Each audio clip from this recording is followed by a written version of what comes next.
Welcome to AYT college of education. आज हम लोग डीएलएड सेकेंड सेमेस्टर का 5th पेपर सोशल स्टडीज़ पढ़ेंगे, जिसमें कि हम लोग पहले ही पढ़ चुके हैं भारत के प्रथम साम्राज्य मौर्य काल के संबंध में सामाजिक, राजनीतिक, आर्थिक स्थिति के बारे में। अब हम लोग मौर्य काल के सम्राट के विषय में पढ़ेंगे। तो मौर्य, जैसा कि आप लोग भी जानते होंगे, मौर्य काल के प्रथम सम्राट कौन है?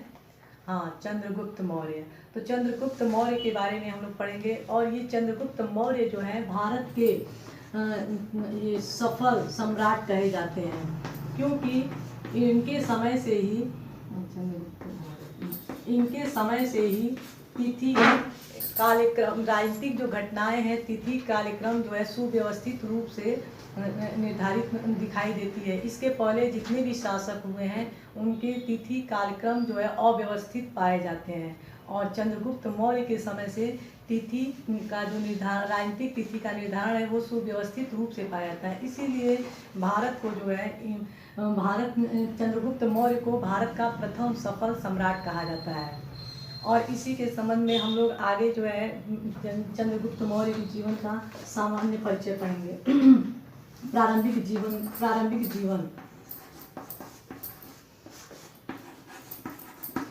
जीवन की इनकी 4 बिंदु महत्वपूर्ण है। 4 बिंदुओं में सबसे पहले इनके जीवन की सामान्य परिचय पढ़ेंगे। चंद्रगुप्त मौर्य के जीवन की सामान्य परिचय, जिनमें इनमें जन्म से संबंधित तथ्य हैं।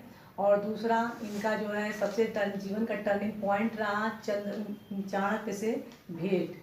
और तीसरा जो है मगध पे आक्रमण में विफलता। और चौथा, उत्तरापथ में सिकंदर से भेंट। तो सबसे पहले हम लोग जो है चंद्रगुप्त मौर्य के जीवन का सामान्य परिचय पढ़ेंगे।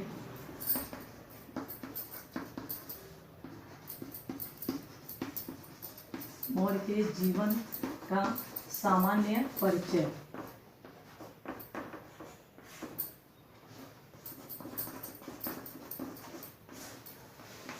का परिचय, सबसे पहले तो हम इनके बारे में जानेंगे कि इनका जन्म जो है किस कुल में हुआ था, क्योंकि इनके जन्म के संबंध में बहुत ही मतभेद है।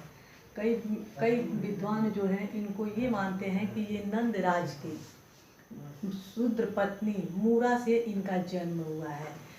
और मूरा से इनका जन्म हुआ है, और मूरा के नाम पर ही इनका नाम मौर्य पड़ा है। परंतु जो व्याकरणविद हैं उनका कहना है कि मूरा से मौर्य होगा, न कि मौर्य होगा। तो इसलिए इसको जो है निराधार बताया जाता है। दूसरा पॉइंट ये है इनके जन्म के संबंध में कि ये जो है चंद्रगुप्त मौर्य जो है ये क्षत्रिय बौद्ध साहित्य के अनुसार जो है इनको क्षत्रिय कुल में माना गया है, कि इनका जन्म क्षत्रिय कुल में हुआ है, जबकि ब्राह्मण साहित्य में इनको शूद्र कहा गया है। लेकिन इन सब के बावजूद ये कहा जाता है कि ये अगर शूद्र कुल में होते तो शायद चाणक्य जो है चंद्रगुप्त को अपना शिष्य नहीं बनाते। तो इनके जन्म के संबंध में कई सारे मतभेद हैं। दूसरा पॉइंट हम लोग ये देखेंगे, चंद्रगुप्त मौर्य का जो है चाणक्य से भेंट, मौर्य का चाणक्य से भेंट। तो इसमें जो है सबसे चंद्रगुप्त मौर्य के जीवन का सबसे बड़ा टर्निंग पॉइंट तो यही रहता है कि इनकी जो मुलाकात, भेंट है, वो चाणक्य से होती है। और चाणक्य जो तक्षशिला विश्वविद्यालय के एक आचार्य होते हैं, और वो ये मगध के समकालीन राजा घनानंद से असंतुष्ट होते हैं। और जब उनकी दृष्टि चंद्रगुप्त मौर्य पे पड़ती है तो चंद्रगुप्त मौर्य को अपने शिष्य बनाकर तक्षशिला ले जाते हैं, और वहीं पे उनको जो है शिक्षा दीक्षा देते हैं। और दोनों ही मिलकर मगध के राजा घनानंद से बदला लेना चाहता है, क्योंकि घनानंद ने चाणक्य का भी अपमान किया था। तो इस क्रम में जो है चंद्रगुप्त मौर्य और चाणक्य दोनों ही मिलकर घनानंद से को अपदस्थ करना चाहते थे। और उसमें जो है चाणक्य, जिनका एक और नाम है विष्णुगुप्त, और इन्हें कौटिल्य भी कहा जाता है। और इनका एक बहुत प्रसिद्ध पुस्तक है, आप लोग भी जानते होंगे, हाँ, अर्थशास्त्र। अर्थशास्त्र जो है उस समय के भारतीय राजनीतिक के बारे में और राजनीतिक विवरण है जो कि बहुत आज भी वो अनुकरणीय है। तो हम अब तीसरा पॉइंट लेंगे, मगध राज्य पर आक्रमण में विफलता। चंद्रगुप्त मौर्य और चाणक्य ने मगध पर आक्रमण कर दिया, परंतु गलती यहाँ पर इन्होंने ये दोनों ने ये गलती किया कि केंद्रीय भाग पर, मगध के केंद्रीय भाग पर आक्रमण किया, जबकि ये अगर केंद्रीय भाग पूरा सुव्यवस्थित और सुसंगठित सेना से सुसज्जित था और वहाँ पर इतना आसान नहीं था मगध को जीतना। तो इस क्रम में बाद में इन लोगों को बहुत जो है बहुत करारी हार का सामना करना पड़ा और तत्पश्चात इनको वहाँ से भागना पड़ा। किसी तरह अपने प्राण बचाकर वहाँ से ये लोग भाग निकले। तब जो है इनको अपनी गलती का, इन दोनों को अपनी गलती का एहसास हुआ कि हमें मगध के केंद्रीय भाग पर आक्रमण न करके बल्कि सीमावर्ती क्षेत्रों पर आक्रमण करना चाहिए था, जिससे कि धीरे धीरे हम केंद्रीय भाग पर पहुँचते। तो उन्होंने इस गलती को सुधारने के लिए पंजाब में उत्तरापथ की ओर चल दिए ये लोग, दोनों लोग, और अपनी सैन्य सेना को सुसंगठित करने का इनको समय मिला। तो चौथा पॉइंट उसी से संबंधित है, उत्तरापथ में सिकंदर से भेंट। चाणक्य भारत के उत्तरापथ, पंजाब और पश्चिमी भारत को बखूबी जानते थे, क्योंकि वहाँ पे विशृंखलित रूप से छोटे छोटे राजा थे और उनको जो है मिलाना या उनको हरा के जीतना, दोनों ही कार्य इनको जो है किस तरह से करना है चाणक्य अच्छी तरह से जानते थे। परंतु उसी समय पश्चिमी भारत में सिकंदर का आक्रमण हुआ था और वो पश्चिम उत्तरापथ के छोटे छोटे राजाओं को हराकर आगे बढ़ता चला जा रहा था और वहाँ पर यूनानी क्षत्रपों को नियुक्त करता जा रहा था। उसी समय उत्तरापथ में जो है हाहाकार मचा हुआ था यूनानी क्षत्रपों के द्वारा, क्षत्रपों से, जो यहाँ के लोग थे और यहाँ के शासक वर्ग राजा, छोटे छोटे राजा थे। तो उन राजा और वहीं पर उसी समय सिकंदर से और ये चंद्रगुप्त मौर्य की भेंट होती है। चंद्रगुप्त मौर्य से जब भेंट होती है तो चंद्रगुप्त मौर्य की कुछ बातों को लेकर सिकंदर इतना असंतुष्ट होता है कि उसे मारने के सजा देने के लिए तैयार हो जाता है, परंतु चंद्रगुप्त वहाँ से भाग निकलता है। तो इस तरह से जो है चंद्रगुप्त मौर्य के जीवन की जो प्रारंभिक ये 4 बिंदु जो है, 4 घटनाएं जो है मुख्य रूप से जानी जाती हैं। अब हम लोग पढ़ेंगे चंद्रगुप्त मौर्य की विजय। चंद्रगुप्त मौर्य की विजय जो है निम्नलिखित रूप से जाना जा सकता है, जिसमें कि पहला जो है आपका पंजाब विजय। पहला जो चंद्रगुप्त मौर्य की विजय है,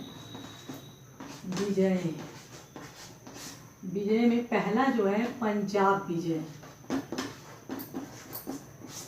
पंजाब विजय में हम देखेंगे कि जो चाणक्य द्वारा, क्योंकि चाणक्य जो है वो जानते थे कि पंजाब या पश्चिमी भारत में जो राजाओं के जो छोटे छोटे राजा हैं, दूर दूर में बसे हुए हैं, जो एक दूसरे से लड़ते हैं, उनको हम क्रमशः धीरे धीरे हरा कर अपने में मिलाया जा सकता है और इसी का वो फ़ायदा उठाना चाहते थे। लेकिन उसी समय सिकंदर के आक्रमण से और सिकंदर उन राजाओं को हराकर अपने क्षत्रपों को जो है वहाँ ये शासक बना दिया था, जिसके कारण चाणक्य को जो है थोड़ी ये दिक्कत हुई। इन्हीं परेशानियों को देखते हुए चाणक्य और चंद्रगुप्त ने वहाँ के स्वदेशी शासकों को प्रेरित किया कि जो यूनानी शासक है उनका वो सामना करे और उनको यहाँ से निकाल कर यूनान भेज दें, और ऐसा ही हुआ।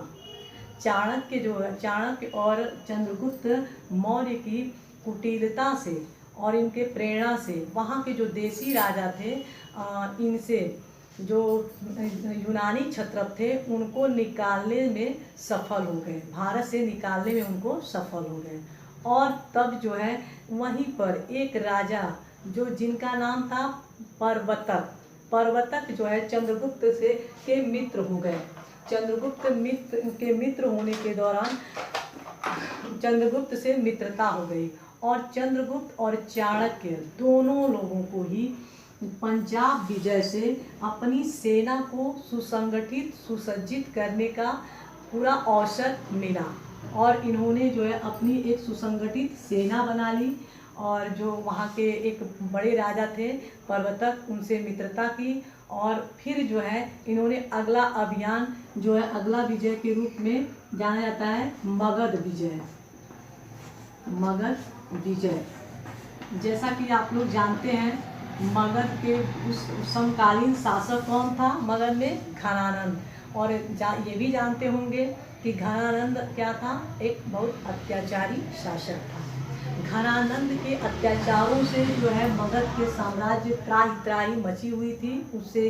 तो ये जो है उसी समय जो है ये चाणक्य की सहायता से चंद्रगुप्त ने मगध पर आक्रमण किया और मगध के आक्रमण करने के पश्चात ये घनानंद को अपदस्थ कर दिया, हराकर और मगध पर अपना जो है शासन स्थापित किया। कब किया? 322 ईसा पूर्व, 322 ईसा पूर्व में। ठीक है, तो चंद्रगुप्त ने मौर्य साम्राज्य की स्थापना कब किया? 322 ईसा पूर्व। ठीक, हाँ। तो ऐसे भी प्रश्न आ सकता है कि चंद्रगुप्त मौर्य ने सम्राट कब बने? तो 322 ईसा पूर्व में। तो अगला ये जो है ये भारतीय इतिहास का एक सबसे जो है प्रथम जो है चंद्रगुप्त मौर्य को सम्राट माना जाता है क्योंकि इन्होंने जो चलिए अगला हम पॉइंट पढ़ते हैं तीसरा जो है सेल्यूकस का पराजय। सेल्यूकस का पराजय। सेल्यूकस जो था ये सिकंदर का सेनापति था। सिकंदर का सेनापति था और सिकंदर के मरने के बाद 323 ईसा पूर्व में सिकंदर की मृत्यु हो जाती है भारत से लौटने के समय ही। तो उसी समय सेल्यूकस जो था वो भारत पर वो आक्रमण करता है 305 ईसा पूर्व। 305 ईसा पूर्व में भारत पर आक्रमण करता है। और भारत में आक्रमण करने पर जब चंद्रगुप्त भारत का केंद्रीय शासक सम्राट के रूप में था तो उसका सामना चंद्रगुप्त मौर्य से होता है। और चंद्रगुप्त मौर्य जो है उस समय जो है बहुत ये शक्तिशाली सम्राट के रूप में था। तो ये जो है सेल्यूकस की जो है बहुत बड़ी पराजय होती है और उस पराजय का जो है हम ऐसे भी देख सकते हैं क्योंकि इस पराजय के बदले सेल्यूकस क्या करता है कि चंद्रगुप्त मौर्य से संधि कर लेता है और संधि करने के एवज में उसको जो है अपनी पुत्री कार्नेलिया से जो है कहीं हेलेना शब्द दिया रहता है। तो जो भी दोनों में कहीं भी हेलेना शब्द और कहीं कार्नेलिया शब्द दिया रहता है कि सेल्यूकस ने अपनी पुत्री का विवाह चंद्रगुप्त मौर्य से किया। ठीक, दूसरा ये जो है अपना 4 राज्य कांधार, काबुल की घाटी, कहीं काबुल दिया रहता है कहीं दिया रहता है, काबुल, कांधार, हेरात और चौथा आपका हो जाएगा बलूचिस्तान। ये 4 जो है राज्य सेल्यूकस ने चंद्रगुप्त मौर्य को दिया। ठीक, पहला तो अपनी पुत्री का विवाह जो है चंद्रगुप्त से किया, वैवाहिक संबंध स्थापित किए। दूसरा ये कांधार, काबुल, हेरात, बलूचिस्तान ये चारों जो है राज्य के सेल्यूकस ने चंद्रगुप्त को दिया संधि के बदले। अगला जो है आपका ये इन्होंने जो है ये अपनी जो ये सेल्यूकस ने अपने राजदूत मेगास्थनीज को चंद्रगुप्त के दरबार में भेजा। तो मेगास्थनीज के द्वारा जो पुस्तक लिखी गई है वो तो आपको पता ही होगा, हाँ इंडिका, सही। इंडिका इनकी बहुत प्रसिद्ध पुस्तक है, जिसके माध्यम से हमने पहले ही पढ़ लिया है कि भारत में मौर्य काल का सामाजिक, राजनीतिक, आर्थिक सभी स्थिति जो है कैसी थी। तो वही तो मेगास्थनीज को यहाँ पे राजदूत के रूप में नियुक्त कर देता है चंद्रगुप्त मौर्य के दरबार में। और अगला हम ये देखेंगे कि इसके बदले संधि में जब सेलुकस ने चंद्रगुप्त मौर्य को अपनी पुत्री से विवाह कर दिया, मेगास्थनीज को जो है राज दरबार में भेज दिया और अपने 4 राज्य जो है दे दिया, तो इसके बदले चंद्रगुप्त ने क्या किया? चंद्रगुप्त ने जो है इसके बदले उपहार स्वरूप सेलुकस को 500 हाथियाँ भेंट की, 500 हाथी भेंट की, जो अपनी युद्ध में से ये सेलुकस जो है उसका प्रयोग करता था। तो इस तरह से जो है हमने देखा। और एक और है इनकी जो विजय है, चौथा जो है दक्षिण विजय। दक्षिण विजय या हम इसको अन्य विजय से भी ले सकते हैं। अन्य विजय में अन्य विजयों में आपका दक्षिण विजय जिसे एक प्लूटार्क नामक विद्वान था, यूनानी विद्वान, जिसका कहना ये था कि चंद्रगुप्त मौर्य ने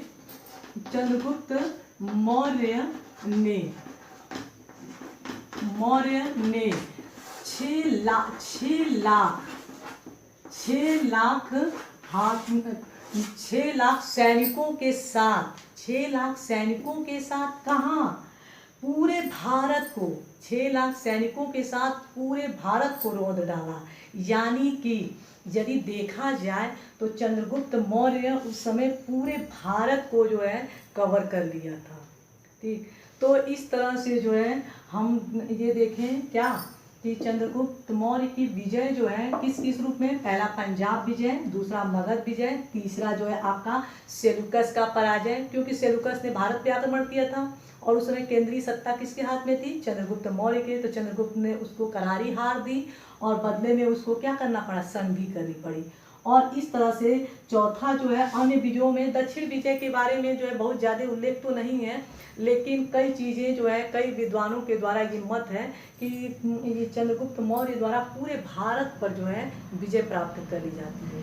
तो इस तरह से अब हम ये देखेंगे कि चंद्रगुप्त मौर्य का राज्य विस्तार। चंद्रगुप्त मौर्य को इतना ये भारत का प्रथम सफल सम्राट भी कहा जाता है।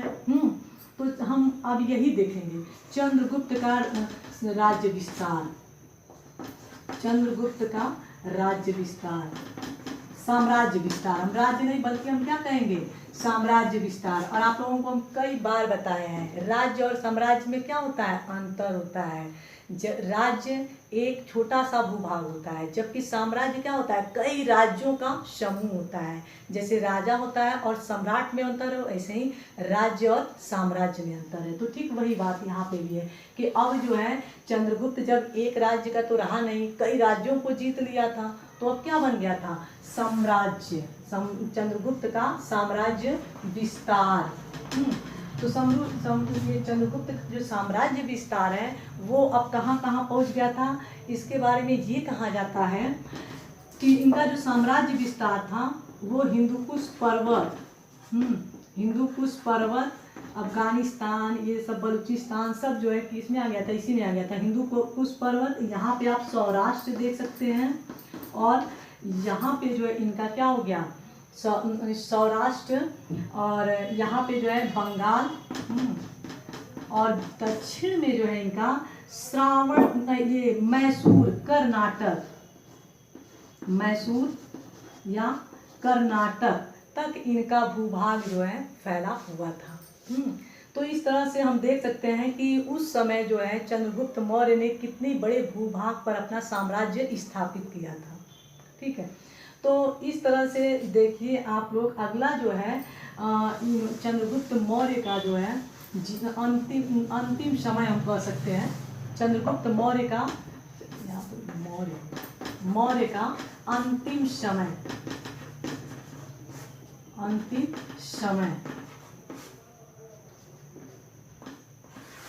चंद्रगुप्त मौर्य का अंतिम समय जो है, अंत समय में इन्होंने जो है क्या किया कि बौद्ध धर्म को अपना लिया। और इन बौद्ध धर्म अपनाने के बाद जो है सहस्त्रबाहु नाम के एक सन्यासी के साथ ये तपस्या करने लगे, राजपाट छोड़कर जो है तपस्या में चले गए। और उसी समय इनकी मृत्यु 298 ईसा पूर्व, 298 ईसा पूर्व में कहाँ, श्रावण बेलगोला, ठीक है, ईसा पूर्व श्रावण बेलगोला, श्रावण बेलगोला में चंद्रगुप्त मौर्य की मृत्यु 298 ईसा पूर्व। इनके जैनी गुरु भद्रबाहु थे, और उन्हीं के साथ ये उपवास करने के क्रम में जो है इनकी मृत्यु 298 ईसा पूर्व में हो गया। और इसी के साथ भारत के प्रथम सफल सम्राट चंद्रगुप्त मौर्य की मृत्यु हो गई। और इनकी मृत्यु जो है श्रावण बेलगोला, जो कि मैसूर कर्नाटक में स्थित है। तो आज हम लोगों ने चंद्रगुप्त मौर्य के संबंध में विस्तृत जानकारी प्राप्त किया।